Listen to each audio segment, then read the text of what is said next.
오늘 성경 말씀은 시편 16편 1절에서 11절입니다.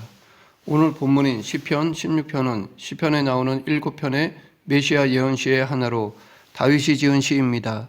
본 시의 제작 배경에 대하여 알려진 것은 없으며 다만 1절과 8절 이하의 내용에 비춰볼 때 다윗이 죽음조차 각오해야 하는 어떤 위기 상황에 처했을 때 지은 것으로 추정되고 있습니다. 다윗이 이렇게 절박한 위기 상황 속에서도 하나님을 의뢰하는 자의 기쁨과 소망에 대해 노래하였다는 것에서 우리는 그의 믿음을 다시 한번 확인할 수 있습니다. 이 다윗의 시편 안에 담겨있는 영적 의미를 알아보고 지금 우리들에게 필요한 교훈을 살펴보겠습니다. 먼저 1절부터 4절은 다윗이 오직 여호와 하나님만을 유일하신 주요 복의 근원으로 삼아 섬기겠다는 믿음에 대한 고백입니다. 다윗은 여기서 주밖에는 나의 복이 없다라고 하였습니다. 이것은 하나님 밖에는 진정한 복이 없다는 것으로 하나님 외에 다른 것은 복이 아니라는 것입니다. 여기에는 다윗 자신이 얻은 재물이나 명예와 왕이라는 권력도 하나님의 복에 비하면 복이라고 부를 만한 가치가 없다는 의미가 있습니다. 우리가 알고 있는 대로 다윗은 일개 목동에서 한 나라의 왕이 된 사람입니다. 그리고 그는 왕이 되어서도 주변 나라들을 정복하여 거대한 왕국을 건설함으로써 그 명성을 높였습니다. 뿐만 아니라 그는 정복 전쟁을 통하여 많은 재물도 모았습니다. 그가 하나님의 성전을 건설하기 위하여 하나님께 바친 재물의 양만 보아도 그가 얼마나 큰 부요함을 누렸는지 짐작할 수 있습니다. 이렇게 다윗은 이 세상에서 복이라고 여기는 것들을 다 가진 사람이었습니다. 그런데 그러한 그가 주밖에는 자기의 복이 없다고 고백하였습니다.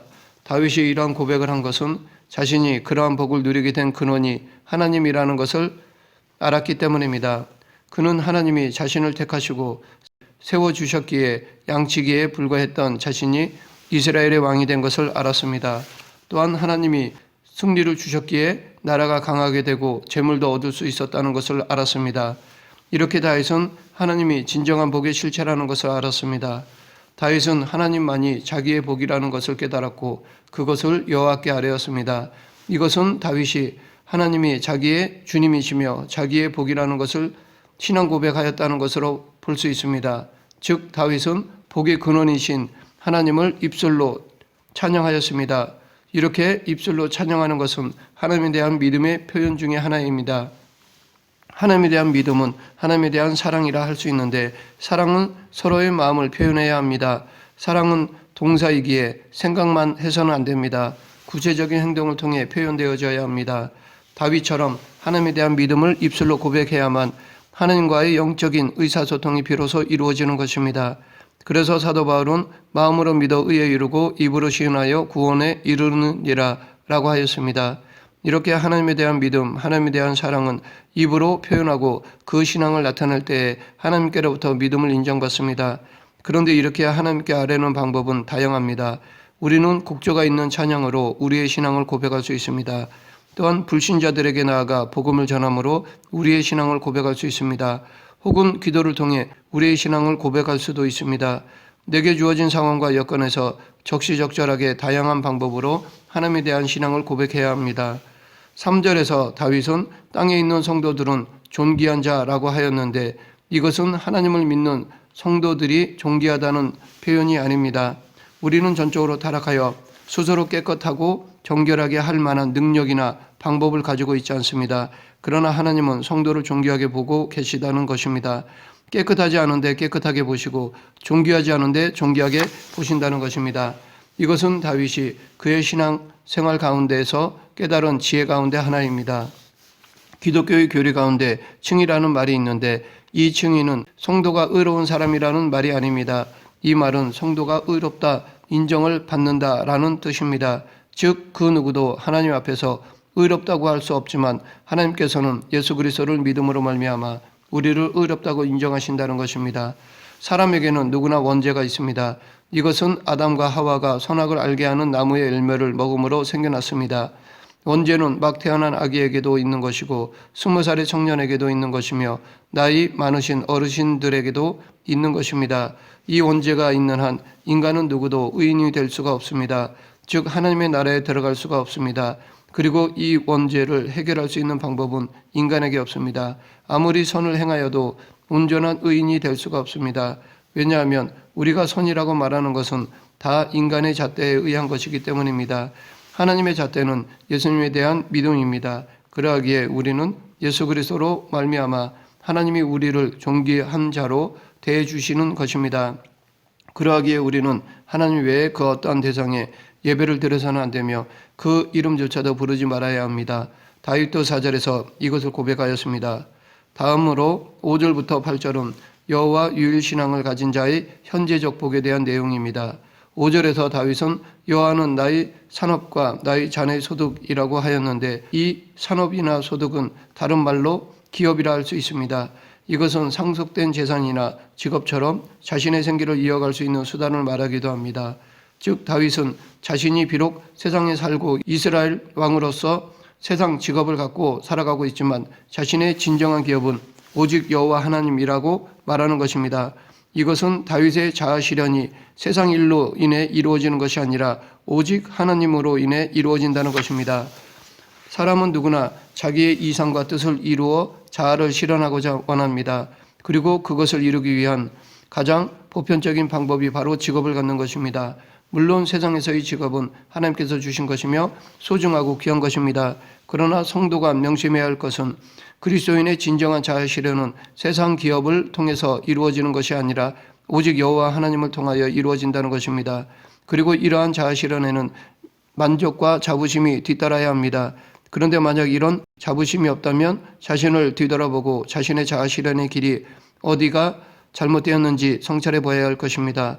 성도의 진정한 자아 실현은 예수 그리스도로부터 얻습니다. 즉 우리의 자아 실현은 하나님의 뜻을 이루어 드림으로 성취할 수 있습니다. 예수님을 따름으로 성취할 수 있습니다. 세상의 기업은 모두 하나님의 뜻을 이루어 드리기 위한 도구일 뿐입니다. 그러므로 세상 기업 그 자체를 최고 인생 가치로 삼아서는 안 되며 성도의 진정한 자아 실현은 오직 예수 그리스도께 있다는 것을 잊지 말아야 합니다. 우리는 세상의 기업을 이루는 데 있어서 하나님의 뜻을 적용 실천함으로 자아 실현을 이룰 수 있습니다. 다윗은 자기에게 주어진 기업, 즉 나라를 하나님 뜻에 따라 다스렸기에 내게 줄로 재어준 구역은 아름다운 곳에 있으며 나의 기업이 실로 아름답도다 라고 고백하였던 것입니다. 그가 이렇게 하나님의 뜻대로 기업, 즉 나라를 다스릴 수 있었던 것은 하나님의 말씀으로 교훈을 삼았기 때문입니다. 그래서 7절에서 다윗은 자신을 훈계하시며 가르치시는 여호와 하나님을 찬양하였습니다. 다윗은 언제나 하나님의 음성에 귀를 기울이고 그 음성에 응답하려고 노력했던 사람이었습니다. 그는 한 나라의 제일 높은 왕이었지만 선지자의 충고에도 불쾌하지 않았고 무시하지도 않았습니다. 그는 영적인 권위에 항상 순종하였습니다. 주의 종을 통하여 훈계하시고 가르치시는 하나님의 말씀에 항상 정직하게 응답하였습니다. 이것은 곧 너희 말을 듣는 자는 곧 내 말을 듣는 것이요 너희를 저버리는 자는 곧 나를 저버리는 것이요 나를 저버리는 자는 나 보내신 이를 저버리는 것이라 하시니라 라고 하신 예수님의 말씀에 순종하는 것이라 할 수 있습니다. 이렇게 다윗은 항상 여호와 하나님을 모시고 살았습니다. 다윗의 인생은 우리가 알고 있다시피 평탄치 않았습니다. 그는 이스라엘의 왕으로 기름 부음을 받기 전에는 양을 치면서 맹소들과 싸웠고 기름 부음을 받은 후에는 오랜 세월을 사울에게 쫓기는 삶을 살았으며 왕이 된 후에는 거의 전쟁터에서 보내다시피 하였습니다. 그의 삶은 한마디로 항상 요동칠 만한 것들로 가득하였습니다. 그런데도 그는 흔들리지 않았습니다. 왜냐하면 하나님이 그와 함께 하심을 느끼고 체험하였기 때문입니다. 전능하신 하나님이 자기와 함께 하시며 보호해 주심을 확신했기 때문입니다. 그런 믿음이 있었기에 목숨이 경각에 달린 위기가 닥쳐와도 평안한 잠을 잘 수 있을 만큼 마음의 평강을 누렸습니다. 다윗은 기도의 사람이었습니다. 그의 많은 시편을 보면 다 하나님을 향한 기도였습니다. 그는 하루를 기도로 시작하고 기도로 마쳤습니다. 일상의 삶 가운데서 부모나 친구, 동료와 대화하듯 하나님께 기도하는 삶을 살았습니다. 그러했기에 그는 하나님을 자기 앞에 모실 수 있었고 그분이 자기 우편에 계시다는 것을 알았으며 그로 인하여 어떠한 상황에서도 요동하지 않을 수 있었습니다. 우리도 기도하는 삶을 통하여 하나님과 대화하고 하나님의 임재를 느끼고 체험함으로 어떤 상황에서도 요동치 않는 그리스도인이 되어야 할 것입니다. 끝으로 9절부터 11절은 여호와 유일신앙을 가진 자의 영원한 종말론적 복에 대하여 노래하는 내용입니다. 다윗은 하나님께서 자기 영혼을 수월에 버리지 않으시며 멸망시키지 않으실 것을 믿었기에 마음이 기쁘고 영광도 즐거워하며 육체도 안전히 거하리라고 하였습니다. 이것은 다윗 자신이 비록 지금 매우 절박한 위기 상황에 처해 있기는 하지만 하나님께서는 자기를 안전하게 보호하실 것이라는 확신입니다. 특히 10절 이는 주께서 내 영혼을 수월에 버리지 아니하시며 주의 거룩한 자를 멸망시키지 않으실 것임이니이다 라는 다윗의 이 확신을 신약에서 베드로와 바울은 예수 그리스도의 부활에 대한 예언으로 인용하였습니다. 즉 다윗은 자기의 안전에 대한 확신을 말하였지만 그것은 궁극적으로 그리스도의 부활을 예언하는 것이 되었던 것입니다. 이 예언대로 예수 그리스도께서는 십자가에서 고난을 당하시고 죽으신 후에 무덤에 장사되셨지만 사흘 만에 다시 살아나셨습니다. 인간의 죽음은 죄로 말미암은 것입니다. 왜냐하면 죄의 삭은 사망이기 때문입니다. 그런데 예수님은 죄가 없으십니다. 그러하기에 예수님은 죄로 죽으신 것이 아닙니다. 오히려 우리의 죄를 대속하시려고 죽으신 것입니다. 의를 이루신 것입니다. 사망을 최고로 무기로 삼은 사탄은 오히려 그 최고의 무기로 예수님의 사랑과 의를 완성하는 도구가 되자 자신의 최고 무기를 예수님께 사용하기를 포기한 것입니다. 구약 성경에는 이렇게 어떤 구체적인 사건이나 성도 개인의 확신 등을 통하여 예수 그리스도나 그의 구속 사역을 예표하거나 예언한 것이 많이 나옵니다. 한 가지 예를 들면 아브라함의 독자 이삭을 번제로 드리려는 이야기를 들 수 있습니다. 이 사건은 하나님의 독생자 예수 그리스도의 골고다 십자가 순환을 예표하는 사건이었습니다. 사실 신구약 모든 성경은 다 예수 그리스도를 중심으로 기록되었습니다. 구약은 장차 오실 그리스도에 대한 예언이라고 할 수 있고 신약은 오신 예수 그리스도의 죽음과 부활 그리고 장차 심판주로 오실 예수 그리스도에 대한 기록이라고 할 수 있습니다. 물론 성경에는 역사를 비롯하여 인생에 대한 심오한 여러 가지 교훈도 담겨 있습니다. 그리고 그것들은 예수님을 믿지 않는 불신자들에게도 교훈과 덕을 끼치는 내용들입니다. 그래서 불신자들도 성경을 읽고 연구하는 경우가 적지 않습니다. 하지만 그들이 연구하는 것은 과일의 껍질과도 같은 부분입니다. 그것은 오로지 그리스도를 예표하고 묘사하기 위하여 덧붙여진 것에 불과합니다. 하나님께서 성경 말씀을 통하여 우리들에게 진정으로 가르치고자 하시는 바는 바로 그리스도의 순환과 십자가에서의 대속과 부활 그리고 심판주로 오실 그리스도입니다. 한마디로 성경은 예수님에 대한 것을 가르치기 위해 쓰여진 것입니다. 다윗은 자신의 영혼이 지옥으로 떨어지지 않을 것이라고 확신하고 있습니다. 그리고 그 이후로 하나님께서 자신의 영혼을 생명의 길 곧 천국으로 인도해 주실 것이기 때문이라고 하였습니다. 이렇게 다윗은 본 시편에서 천국을 생명의 길로 표현하고 있습니다. 그리고 천국에서의 삶을 기쁨이 충만하고 영원한 즐거움이 있는 곳으로 말하고 있습니다. 그런데 다윗은 그 천국의 기쁨이 주의 앞에 있고 천국의 즐거움이 주의 오른손에 있다고 하였습니다. 여기서 기쁨과 즐거움은 천국의 현상을 표현한 것인데 그러한 천국은 바로 예수님이 계신 곳이라는 것입니다. 이것이 성경이 가르치는 천국의 개념 중에 하나입니다. 천국은 공간적인 개념으로는 이 세상이 아닌 저 세상입니다. 우리가 앞으로 갈 실제적인 곳입니다. 하지만 천국은 이런 실제적인 개념만이 아닙니다. 천국은 통치적인 개념도 있습니다. 즉 천국은 주님이 통치하시는 곳입니다. 그렇다면 지금 이 세상에서 우리가 하나님의 다스림을 받는다면 우리는 천국 백성으로 사는 것이며 바로 이것이 천국인 것입니다. 예수님을 모시고 살아가면 즉 하나님의 말씀으로 살아가면 그곳이 하나님 나라인 것입니다. 그러므로 지금 이 순간 예수님을 모시고 그 가르침에 순종함으로 이 땅에 천국을 이루며 그 지경을 확정해 나가는 우리 모두가 되어야 할 것입니다. 말씀을 맺겠습니다. 다윗은 늘 요동치는 환경 가운데 있었지만 그 가운데서도 전혀 흔들리지 않았습니다.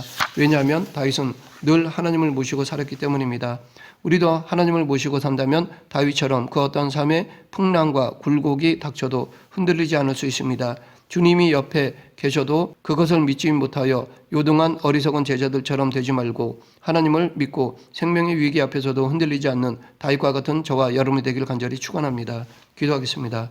생사화복을 주관하시는 하나님 아버지, 삶 속에서 겪게 되는 여러 가지 일들 속에서도 마음이 흔들리지 않고 믿음을 지켜 하나님께 영광을 돌리는 그리스도인이 되게 하여 주시옵소서. 예수님 이름으로 기도드립니다. 아멘.